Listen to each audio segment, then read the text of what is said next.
we're doing Barber of Seville on a kind of film lot, backstage of a movie that's being produced. And so our stage, the theater, is the film lot. And we started looking at the production of movies from different periods. I think we even looked at the 80s, we looked at the 20s, and then we kind of settled on an aesthetic of Fellini movies, which felt right.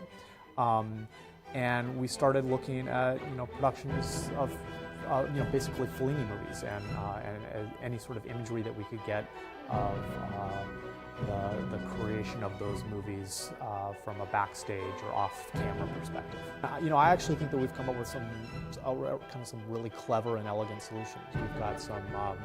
We've got some deck pieces and some wall pieces that are reconfigurable.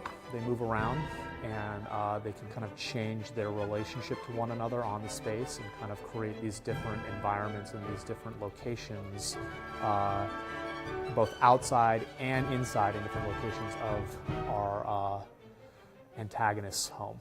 So, and, I don't want to give too much away, but there is a kind of surreal element that is infused into the production, into our production, not the production of the movie, right?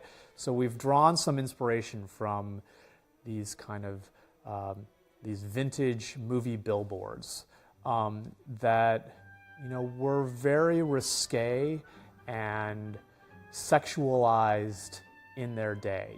The imagery shows a lot of a kind of certain dynamic of a kind of relationship of power between men and women that I think in this day and age is one that's really troublesome and problematic.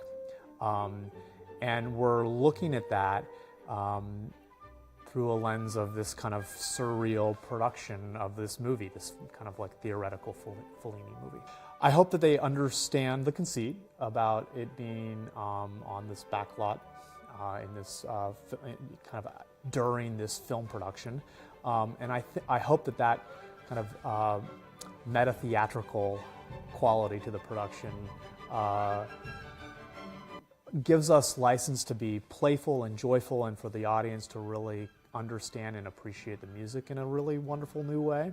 I think it's going to provide a lot of opportunity for really interesting and exciting, potentially powerful staging moments that will work with the music. I hope they leave, primarily having had a good evening at the opera, and that they, kind of see the opera from a new perspective.